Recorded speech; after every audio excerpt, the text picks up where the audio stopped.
Hey, started out with a dream, turned it into a thing, turned it into a goal. Po' boys diesel, look where we are.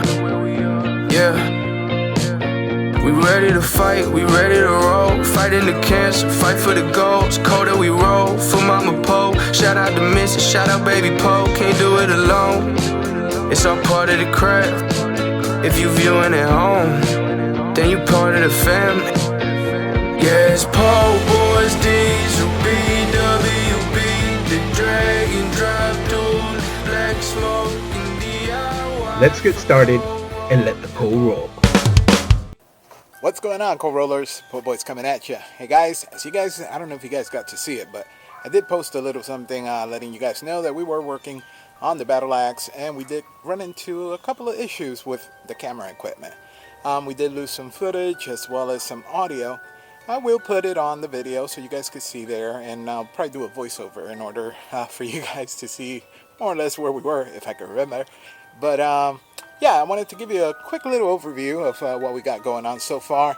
So yeah, let's start right here in the engine bay, so that way you guys could at least catch up and know where we're at.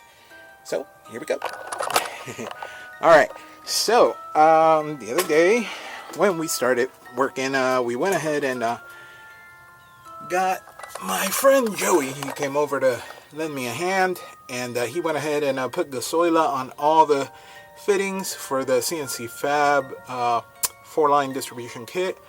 And we went ahead, as you can see that blue line right there, that's from our Fass system. We went ahead and plumbed it. All the fuel lines are plumbed all the way. They come through around here, down through the frame rails, and out to the pump itself. We also went ahead and installed all the wire harness for it. As you can see here, we have the positive and negative that go to the battery. But since we currently have no batteries on the truck, we're going to be leaving that for a little later, at a later time. But we did install it. As you can see here, we have our fuse link right there, as well as our relay with the cover. It protects it from the weather as well, both of these. And it goes down in, down through the frame rail as well. And we do have some wires that do go into the cab. I don't know if you guys could see it there, but we had this right here, and somebody had already perforated a hole on this cover. So we went ahead and took advantage of that, so that way we don't have to make another hole. And we're using that. So that goes and takes us straight into the cab of the truck. So all we have to do over there is actually plug in the switched on power, which goes into a fusible link. And we'll get to that in another moment as well. Now, let me get down around here.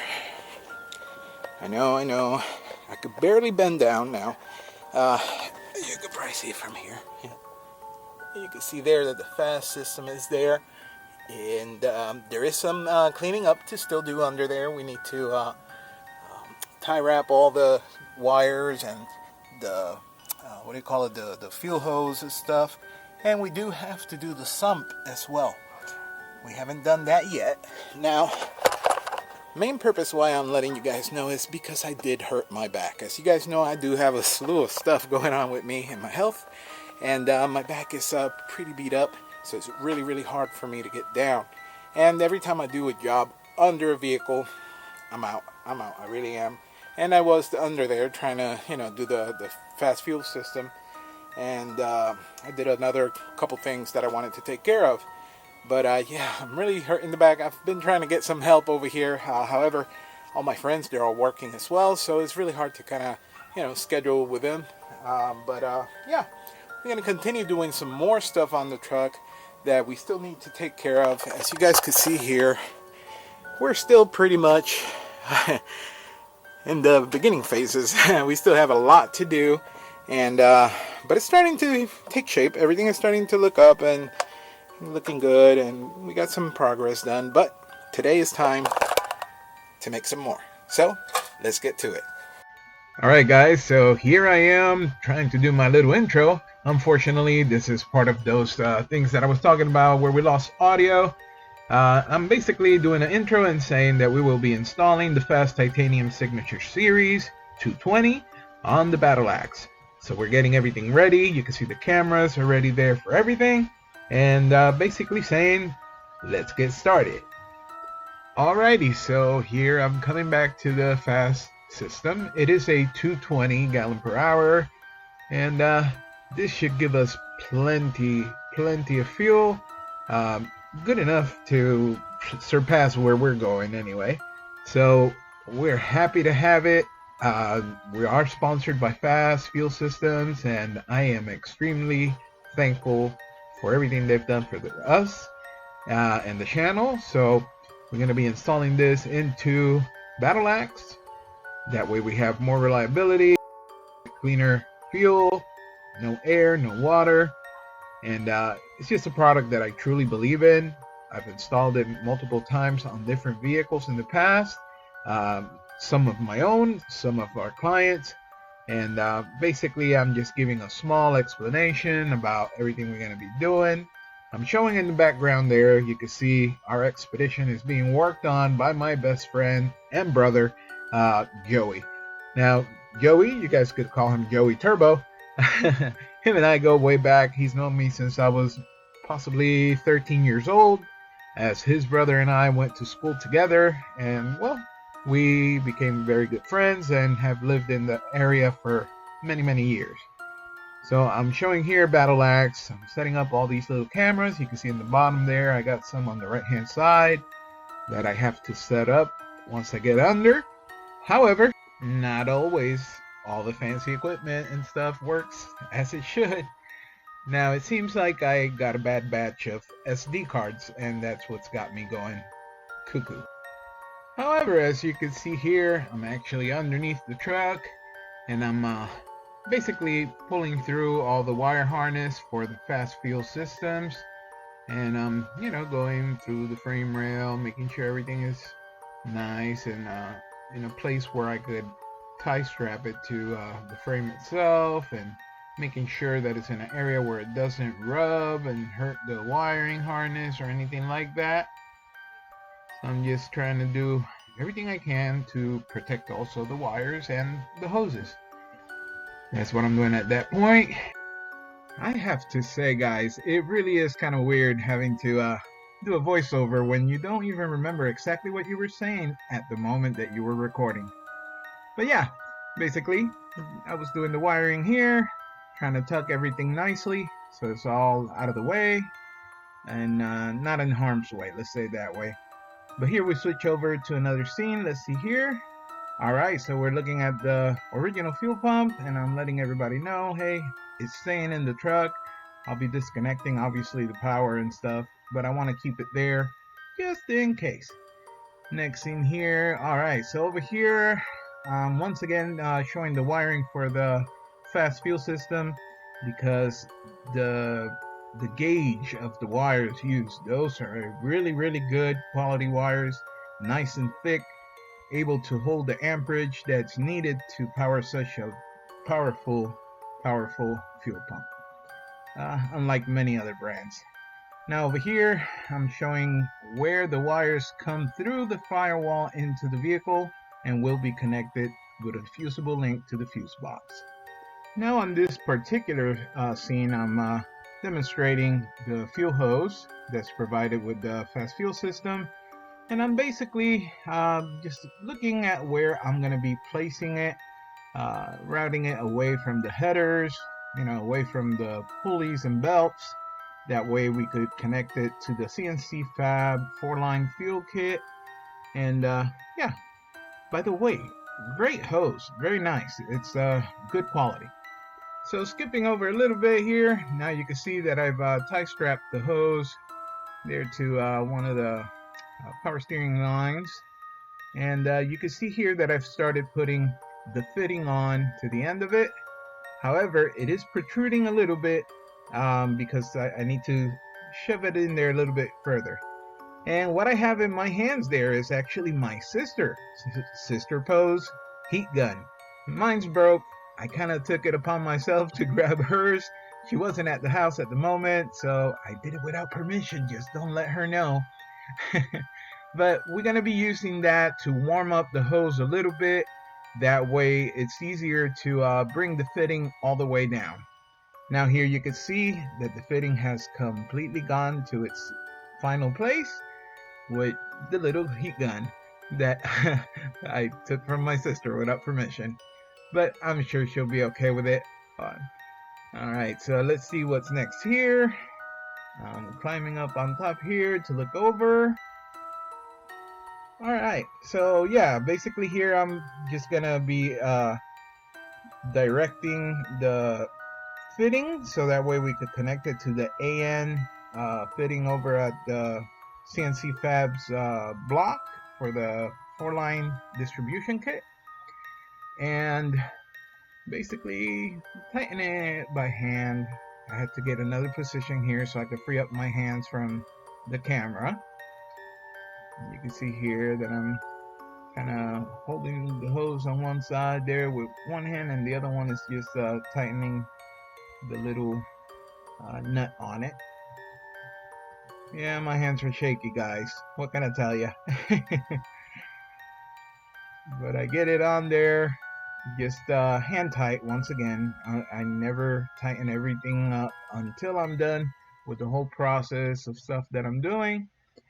That way, if I have to go back to fix something, I don't have to go through the process of undoing it, and possibly damaging, the seal or whatever might be in the way, or just trying to be preventive and checking up on stuff. If I need to make arrangements on the direction of the hose, if I need, all that stuff, you got to take into account. So that's why I leave it all hand tight, and I start looking for where I'm going to place things, as you can see in this particular moment there.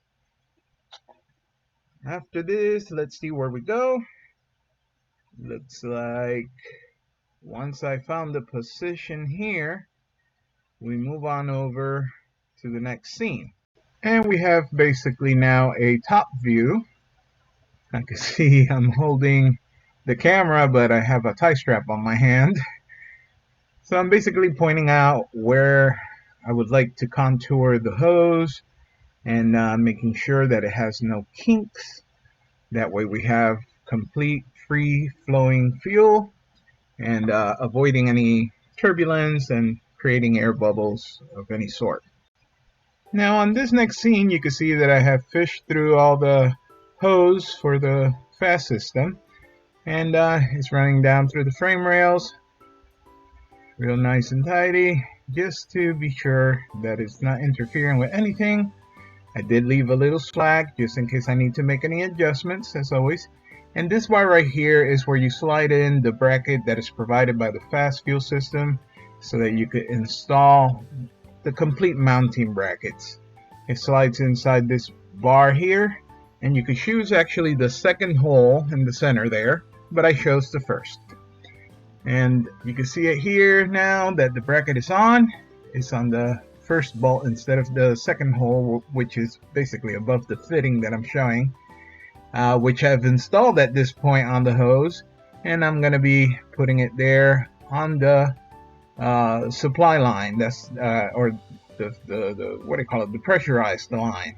Okay, so that's where it comes out of the fuel pump into the engine itself. So I'm tightening up by hand. That way I can make sure that I could route everything correctly. You're going to notice right there behind my hand, there's a really sharp edge basically from the cab itself and on the other side from the bed. Now I want to make sure that the hose is away from that. That way as the body articulates and vibrations from the road or whatever terrain you might be driving on, we don't have any chafing, which could cause us a leak in the future. So we want to make sure that we tuck that away, and I'm looking for options, how I want to do it, how far or how close to the pump itself. Eventually I ended up considering the fact that I'm gonna tie strap the hose right onto the Fass Fuel bracket. because I have plenty of space to do that, and that would bring it away from that, sharp edge of the cab where the line is at, where the hose is actually laying on right now. Okay, so we don't want no chafing right there, you see?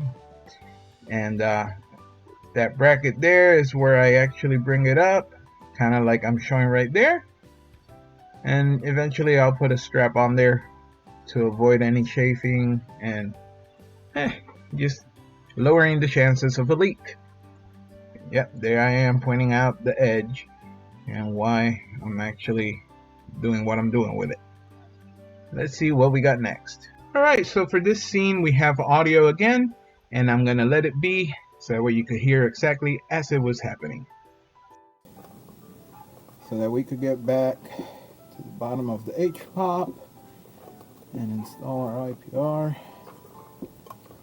As you can see, this is all hand tight. You guys know I like to do mock-up before anything. That way everything falls into place the way it should, and I have space to work around it. That's very crucial to me, to be able to do that stuff. Alright, so over here we have a brand new Ford Motorcraft. I don't know if you can see it from there. IPR valve. And this one right here was supplied over by our friend Richard over at Stroker Diesel. And it's going in brand new into our 19-degree stage 2 H-pop, which is a little bit dirty here. But that's part of the game, right guys? So yeah, I'm gonna go ahead and put that bad boy in right down yonder here. I gotta get the little plug that we have in there out. That way we could put the IPR in. Maybe.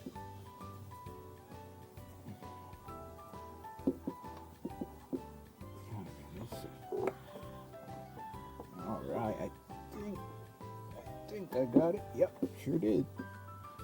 There he is.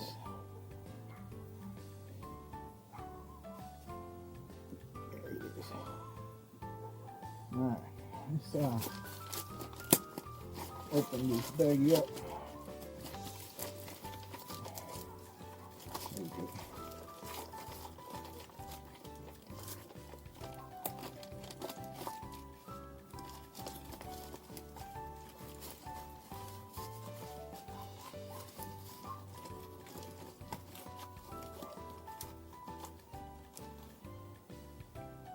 Very important.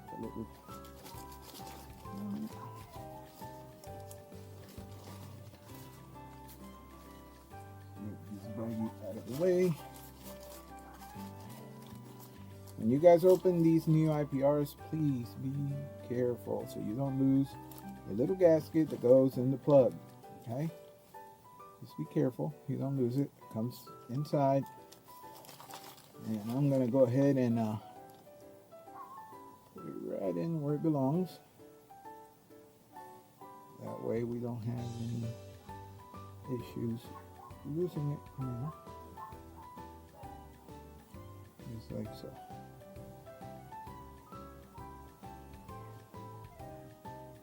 Alright. Get this thing out of the way here. Alright. So, first things first, let's remove the little nut here. Set it right here. Remove the little hat. That's what I call it, a hat. Top hat. Then we'll remove the solenoid itself. And set this one up here. Running out of room down there. And let's take off the cover. It goes into the IPR itself, as you guys can see. Just like so. And it is lubed, it is pre-lubed, that's good. So we're gonna go very gently into this orifice and slowly thread it in, just like so.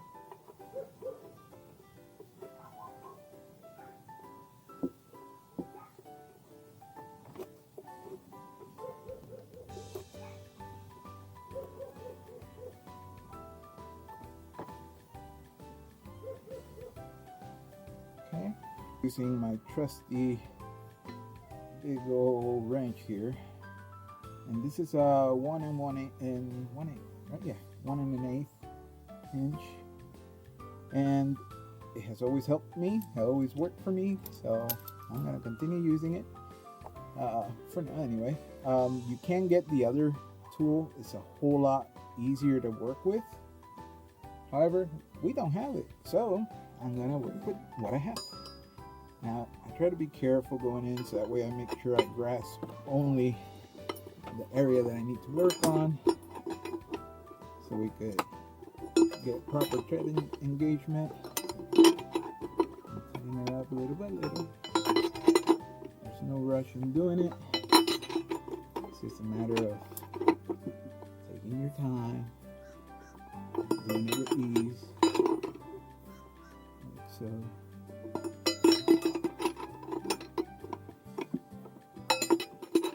Now you guys know I don't have like nice fancy tools. You guys probably have better ones than I do, to be honest. Let's get the solenoid in. Alright. You guys over there. Just like so. Let's take a look at this.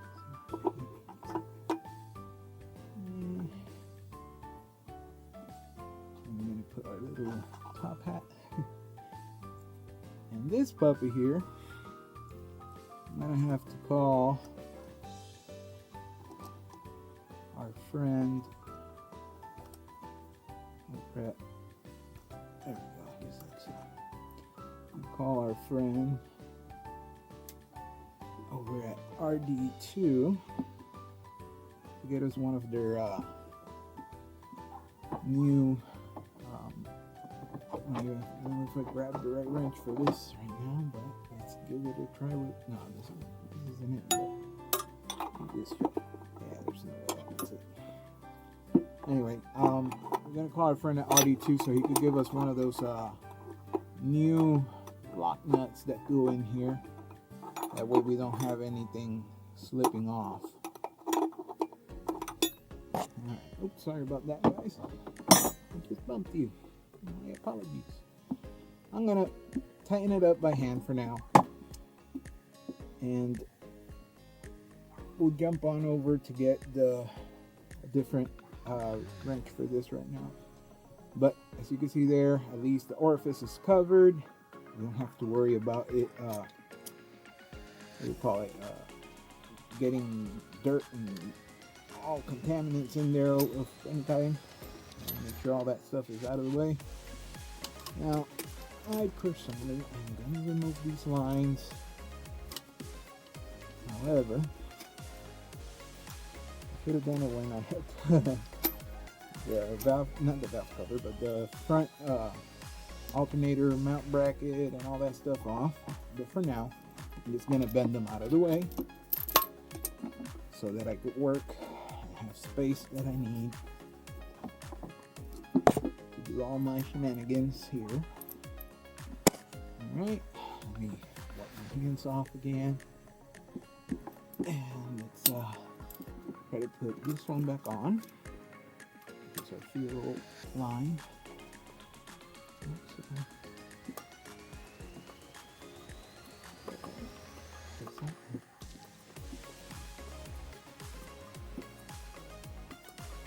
There with the Navy fitting, the AN fitting, just like so. And like I said, we're just gonna leave it hand tight for now. Looking good. And just grab this here, and a little bit traction. we go. This one. Yes. Alright. I like to save the little caps. So whenever I'm ordering a new H-pop, or if I'm gonna send one back for warranty or whatsoever, I have those little plastic covers, so that way we don't have oil leaking all over the place while you're trying to ship it. What I'm working with, yeah, this has the lemurs impact in here.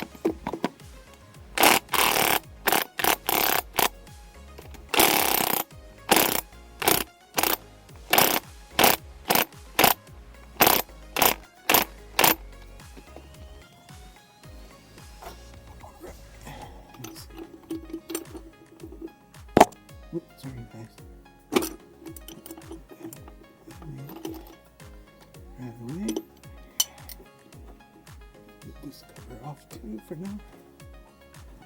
Right here. So we'll do this one too. Just like so. Like I said, guys, you gotta be really, really careful with this. You don't want to crack it or strip the threads in there.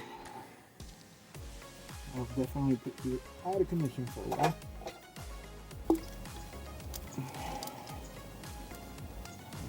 Something like that. So what I want to do is I'm gonna want to use one of those 90s. These nice and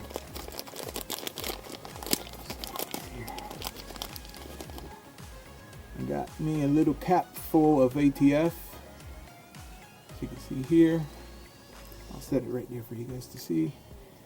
And we got the little O-ring. I'm just gonna drop her in there real quick and get her back out. I'm gonna do it off the camera so I don't make a mess here. There we go. All right, and we're gonna put it onto our fitting. Like so. Now these O-rings came with the kit that I purchased for these lines.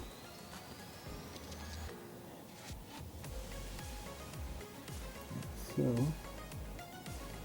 and these are really tiny, and we have threads on the way, so you gotta kind of play with them gently as to not to get them hurt. It's hard for me because I'm stretching out just to put it under the camera view. But I'll get them. Like so.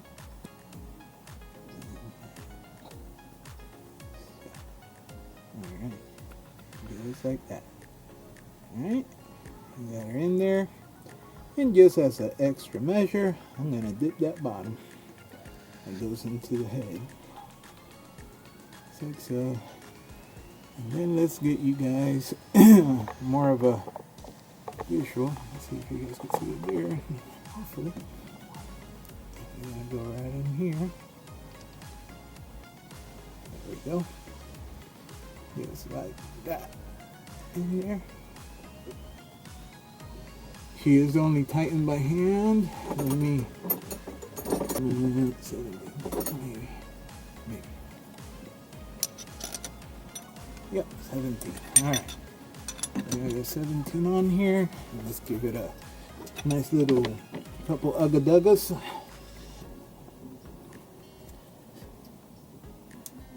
Like so. It's nice and in place. I'm going to put the cover back on here. I know this cover's loose on it, but we're working in stages here. Working in stages. Get this bad boy working properly. Now let's try to get let me get some of these tools out of the way. That's for sure. Got a lot of stuff up here that is somewhat in my way. So make sure you're working as comfortably as you can, guys and gals. Also. So I'm going to use this 90 here. It comes with the kit also. I'm going to put it there. That way we could route our hoses a little bit nicer. Now this side here, I wouldn't worry too much, but a little bit of what do you call it? Of a worry wart. Let's call it that way. A little bit of a worry wart. So I'm gonna just give it a little bitsy bit of gasoila. Notice how I'm staying away from the, I'm trying to anyway. I said it and I got into it. I'm trying to stay away from the orifice itself, the hole, because what we need is just to be able to get the treads to seal a little bit, but it's not really needed on this application itself. It's just me, like I said, being a little extra, because this literally seals within itself, being that it's a it's got a cone shape, as you can see inside here, that makes up to this, and that's really what makes the seal on these fittings. Kind of on ANs also, it's not really recommended that you put any of this stuff, but you see I left the orifice itself is clean, so that way we don't get any of the tread sealer in there. I'm going to put this 90 right over it, like so. Oh, a little cap came off as I was holding it.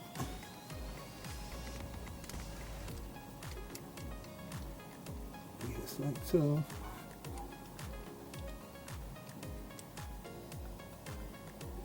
And I'm only going to put it hand tight. Let me clean the excess off.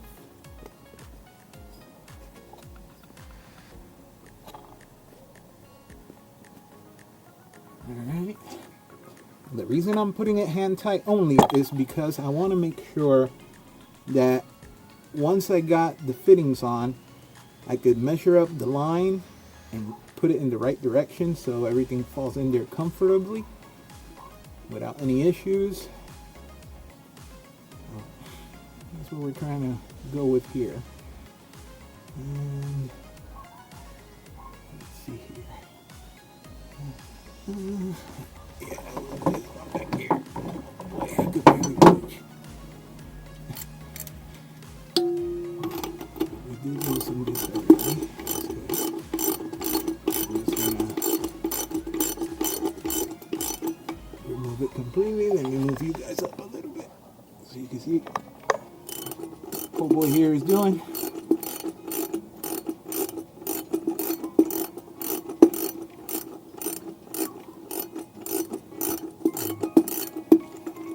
Alright, and we got it out. Get this fitting right here. Let's find the proper one to replace in there.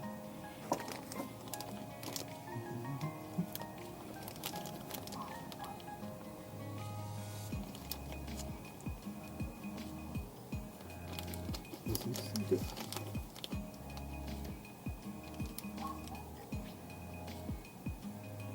This is the side for you. Okay. Just making them out now. Okay, now that. Let's see. Let's see how these come into play. No, this one not it, definitely. Alright, put it upside down maybe.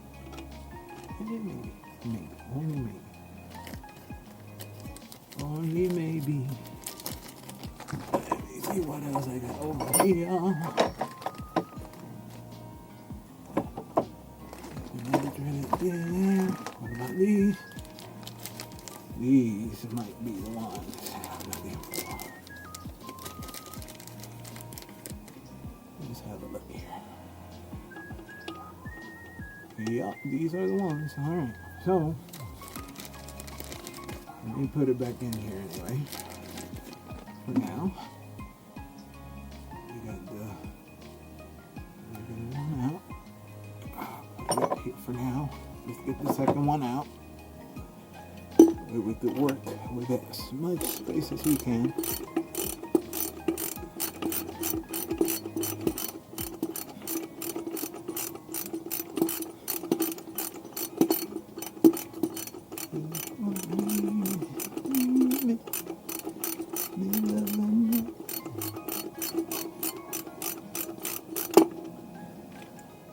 Just like that. Get the second one in hand. Very good. Let's put it up here.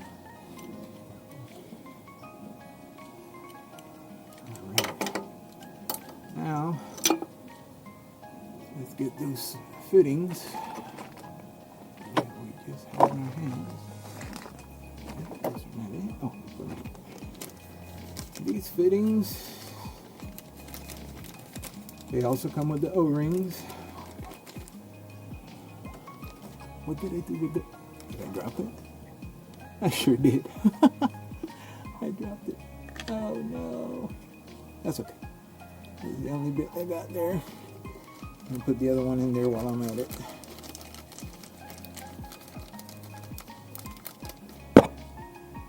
Like so.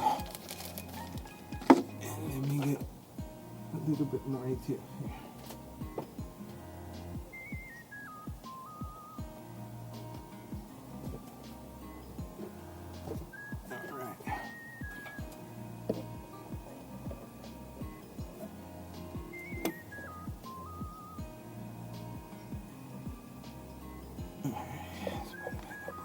Here.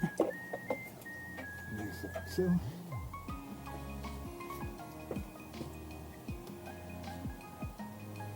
Now, if you guys seen the videos when I did the injectors, I also use ATF on those. Okay. Automatic transmission fluid. And let's get one of these fittings here. And one of these little O-rings, and we'll put it right where it belongs. That way we're not running into any leak issues. Nobody wants those. I sure don't.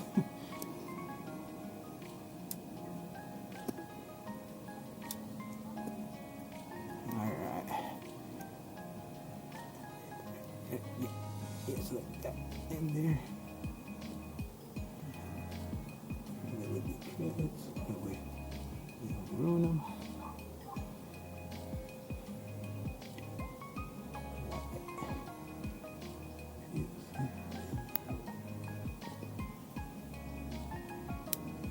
Alright.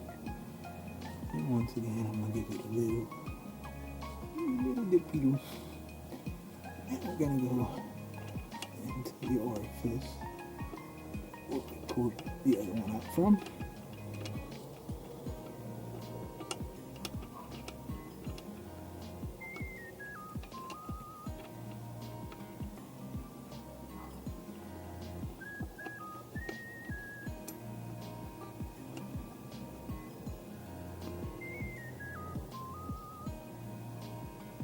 Alright.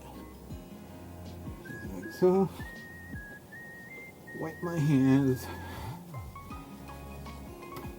so I'm not all slippery, sorry, slipping all over the place. I don't want to do that, that's for sure. Meanwhile,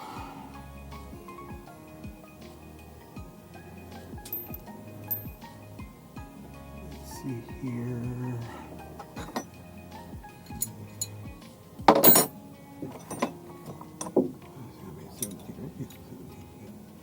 So let's get this one here snugged into place.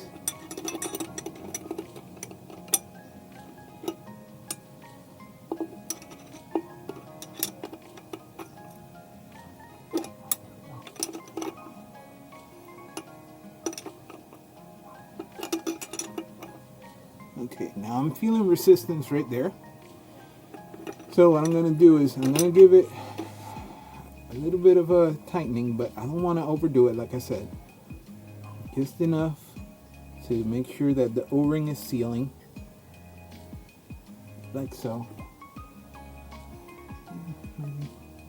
Yeah, just like that. That should be more than enough for it. It's better to go light and tighten a little more later if you need to, than to over tighten, strip something out, and then you got big problems. So let's get this second O-ring onto the other fitting. I'm doing it off camera so I could get a hold of it easier, as I'm stretching over when I'm showing you guys over there. I'm sure you guys could see it on the time lapse also. Me putting it on just like that. I'm gonna give it another dipperoo in the ATF, and then let's put it back up over here like that. Alright. Yes, like that. Let's get the wrench on over here.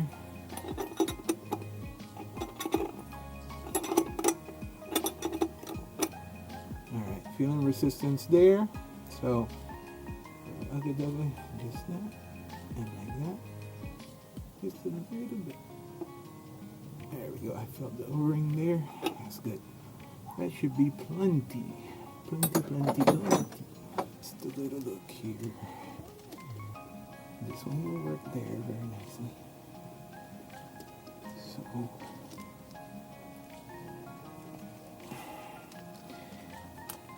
yeah, let's just work on this one.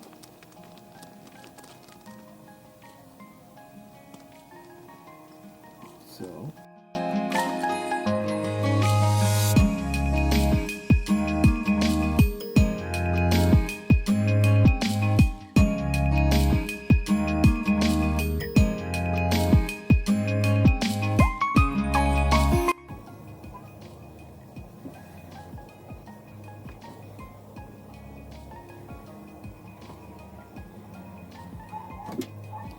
you know,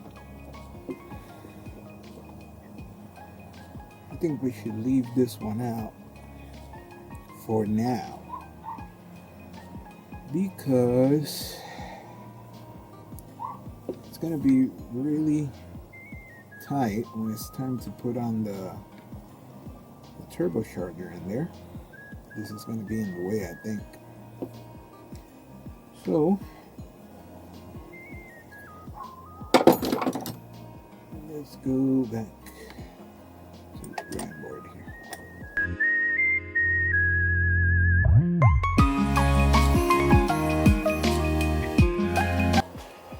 We got the high pressure oil lines right there, all installed. The only one we didn't install was the crossover line, and the reason for that is because we still have to do, you know, stuff back there like the turbo and stuff from forced inductions. So that middle hose can become somewhat of a little bit of a pain. You know, it's going to be in the middle of the way, and I just wanted to make sure that we don't come into those type of problems right away there. Another thing that I have to look out for is when we install the turbo, I want to make sure that the pedestal doesn't interfere with the CNC fab lines, which is one thing that, like I always say, I like to test and check just in case. But I honestly didn't, and the lines are already locked in, and they got gasoil put on them, so everything is pretty much set. But no big deal. Worst case scenario, I just pull the lines off and put them back on. Nothing extravagant. And yeah, you can see also the fuel line. It goes to the Fass system, all down through here, down the frame rail. And we got our lines, the harness. It may seem like they're running inside the fender. They really are not. They're just being held here for now, because these are actually for the battery terminal positive, negatives.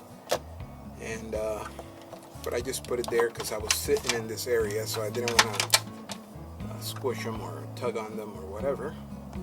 But you can see here we have the fuse here, and we have the relay here with the rubber cover all mounted. Everything is mounted nicely and firm. That way we don't run into any issues with vibrations or anything. A little bit dimmer. Yeah, right around there. Alright.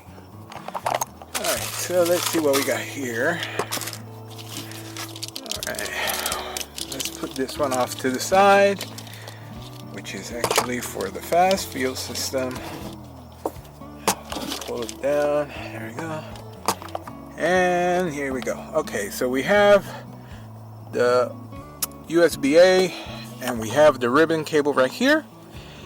What I'm going to do is I'm going to take off this panel, and if any of you by chance happen to know of one of these available, or at least the little spring-loaded plastic screw thingy here, like that, if you got one of those, let me know, because I sure could use one.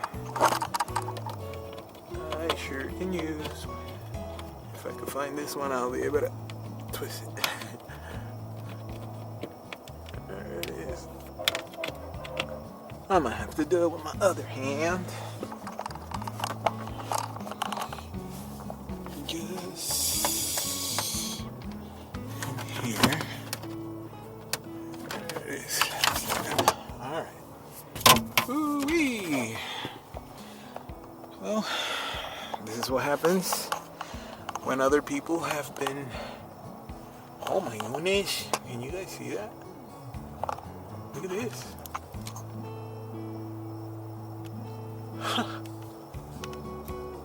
Right here. A whole bunch of jumped up wires with... Well, folks, what can I tell you? This is basically what I got to see. Remember I was telling you guys the story about the radio on this truck? Had a lot of stuff like this. A lot of stuff like that. We got to take care of this. Not today, but we are going to take care of that. And we got a few other wires that we're going to explore a little on to see what their function is. This one here, one there, but it looks like it might be for the horn thingy that we were talking about. But yeah, we'll dig into that part at another moment. But let's get to the routing the wires and all that stuff.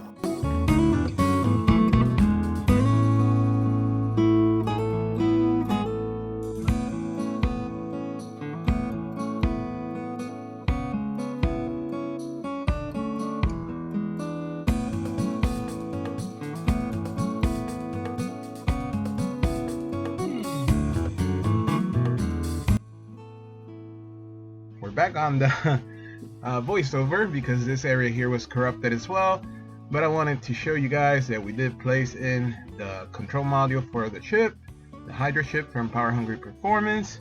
Big shout out to them, obviously. And you see I placed it right where I had mentioned before, behind the steering there. It's a little bit secluded, that way, you know, if anybody comes up to the window, you won't be able to see it. And right there I'm pointing out the USB cable for tuning, and as you can see, it's loose. It's not pinched in there or anything. It's just being held temporarily. It's freely to move. But I'll be installing there a female socket fixture. That way we don't have to be having a wire hanging out or anything like that. It'll just be kind of like a female plug in. So that way it just makes it easier to plug in a secondary USB plug or wire from the laptop without having to be drawing the wire out from underneath the dash. So you can see everything down there is back to normal. I did put the cover back on. The Fass Fuel System wire harness, we did loom and we routed it and everything. However, we have not put it into the fuse where we're going to be taking power from, since we don't have our batteries installed at the moment. Not like we're driving it tomorrow, but you know, just wanted to let you guys know everything is pretty much ready. Just a matter of fact of once we get the batteries in, I'll be able to plug it in place. That way we have our fuel system working correctly. And basically here I'm just taking an overview of everything we did for the day, or on this video, and basically going over the simple stuff. You know, hey, we did the what do you call it, the high pressure oil lines. Our friend Joey went ahead and did the gasoila on all the hard lines. We did not install the back crossover line due to the fact that we needed to have some space available for when it comes time to install the turbo or anything else that might be towards the back of the engine. So we didn't want to have anything, you know, that could cause us to have a little bit of more hardship putting stuff in. So we left it out. We'll put it after we've done whatever we got to do back there. So you guys know I like to do a lot of mock-up, and you know, you kind of see these things, you gotta kind of be a couple steps ahead. That way you know what changes you're gonna do and what you're gonna avoid. But yeah, that's basically what we did for the day, and I guess I'll put it back to the audio because it's back. All right, guys, so that does it for today. Unfortunately, I gotta cut it short for a little bit here, trying to get some rest, get some food in my tummy. And yeah, we'll continue on this hopefully for the next video, which I'll likely start filming tomorrow. I gotta try to move things along a little bit faster. I know I've been taking some time, and that's due to, you know, all the efforts that we've been doing to help other people with the hurricane stuff still. And things are starting to calm down a little bit now, and I get a little bit more time to work on the trucks. And yeah, I'm really looking forward to continuing the progress. I hope you guys are too.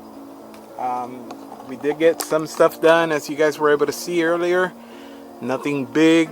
This is just the continuance of the installation from the Fass Fuel System, which we had to, like I said, kind of cut short due to the fact that my back got hurt, and at the same time the video got corrupted. We had some issues with the camera that I was using on those days, so the boys had to go get a few other cameras that hurt. Let me tell you, that hurt. These cameras are not cheap. But we got what we got done. We got it done, you know. But yeah, we're gonna call it there. I love you all. God bless you. And let the cold roll. Poor boys did